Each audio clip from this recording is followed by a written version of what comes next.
Okay, I have to be 100% honest here. I did not expect the types of reactions I received for my video I posted the other day, why Man of Steel is underappreciated. Now, for the most part, I received a lot of great feedback that there's a lot of people out there who love the film just as much as I do, if not more so.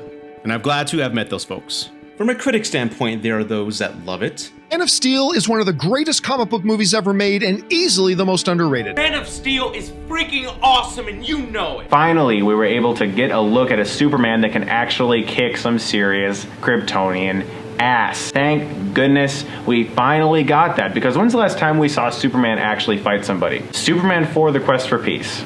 And then there are those that really hate it with a passion. Man of Steel sucks! Let me clarify my opinion of this film. Okay. Well, let me just say I did not like this movie at all. In fact, you could say I hated this movie. It was loud. It was stupid. So I'm gonna talk about the Man of Steel movie and why it sucks. It's too dumb to like. Planet Krypton is about to blow up in a couple of hours. These bad guys are sentenced to punishment. What is their punishment? To be taken off the planet to safety while everyone else dies. What kind of f***ing punishment is that? What kind of punishment is that? Oh, I don't know, being frozen while conscious and then being placed in a black void of space for over 300 cycles versus a quick painless death? I don't know, what's the better punishment?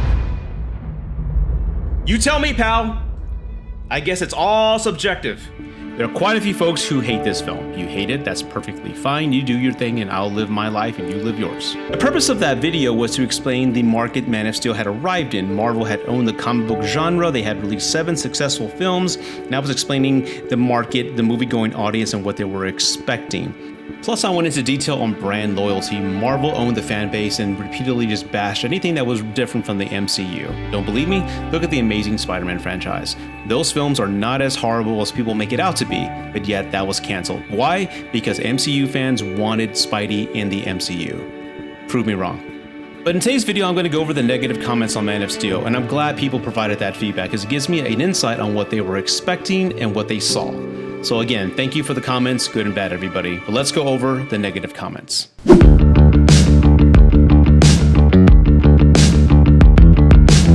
a monster, Zod. And I'm gonna stop you.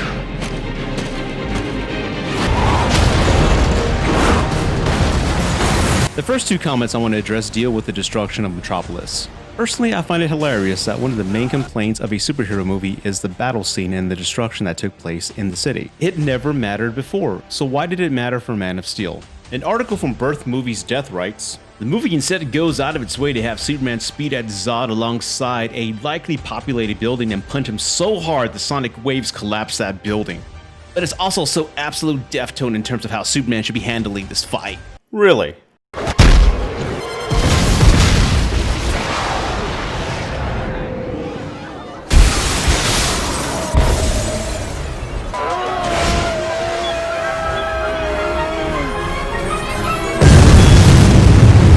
He goes on to compare that scene to the Avengers finale. This is hilarious, please check this out. Some people online have been wondering why the ending of the Avengers didn't result in the same complaints. And there are a couple of reasons, the biggest one being is that the destruction in the Avengers is tiny compared to that of Man of Steel. That's debatable. The entire battle in the Avengers is only kept to a few city blocks, okay? What's more, the best part of the final fight in the Avengers deal with saving civilians.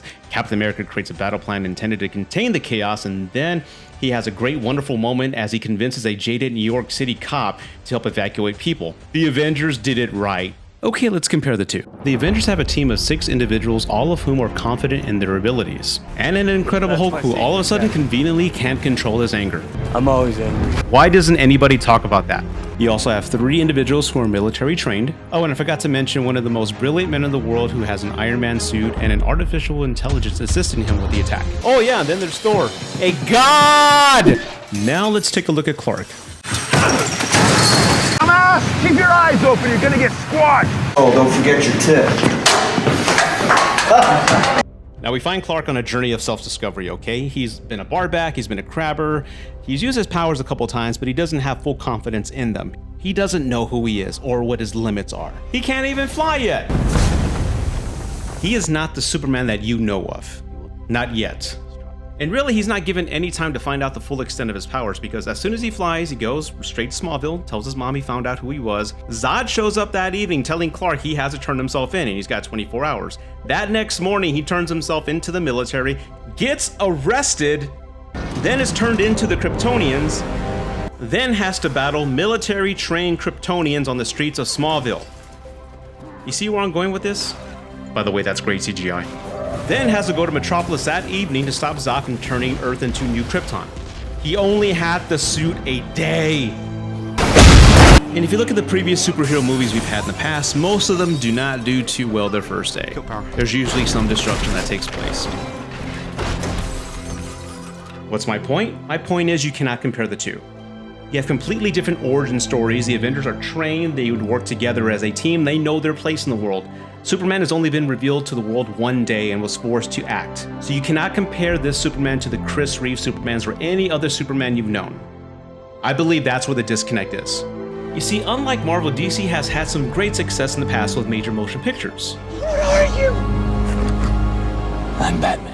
And I believe a lot of the audiences walking into Man of Steel had some preconceived notions on what to expect for Superman. And on a personal note, Christopher Reeve is my hero, and he will always be the greatest Superman we've ever had. Back to expectations. And as history has shown us, when the expectations of the fans are not met for a film, well... Where the fuck is Ben? Ray Skywalker.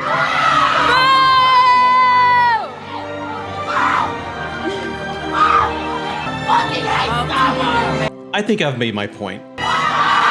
So Corey and Miles, I hope I answered your questions and gave you at least a different perspective on the Man of Steel. If I did, let me know in the comments below. If not, I am more than sure you'll let me know. Now shut the f*** up about the destruction already.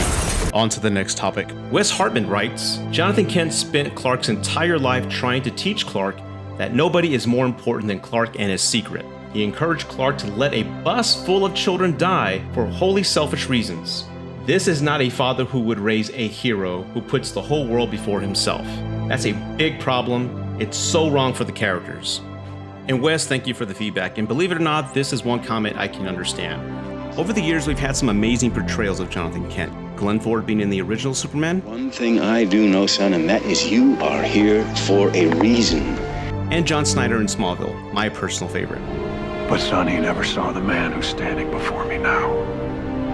But let's talk about Kevin Costner's portrayal in Man of Steel.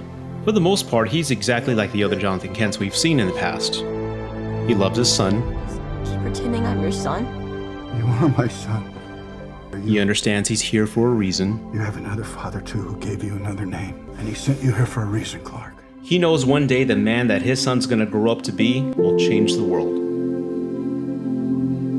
You just have to decide what kind of man you want to grow up to be, Clark, because whoever that man is, good character or bad, he's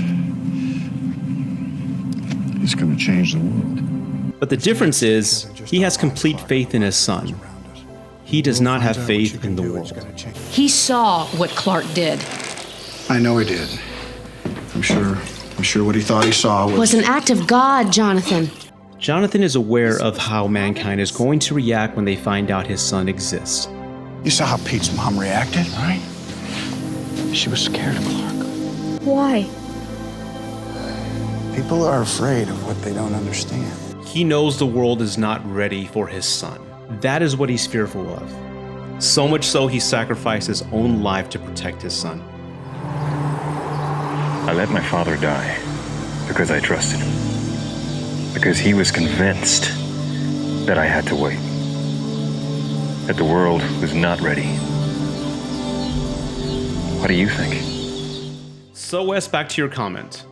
Jonathan spent Clark's entire life trying to teach Clark that nobody is more important than Clark and his secret.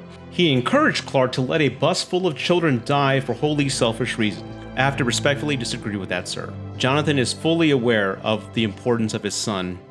As a father, his main concern was for his son to discover who he was. He mentions earlier in the film that he owes it to himself to find that out. He wanted a strong foundation for his son to understand who he was before presenting himself to the world, knowing mainly most of the world was going to reject him. I think any father can understand that reasoning. I mean, hell, look at Joel and Ellie from The Last of Us. Joel did the same thing. Ellie is the cure for the virus, but no, he chose to protect her from the world because he has no faith in humanity.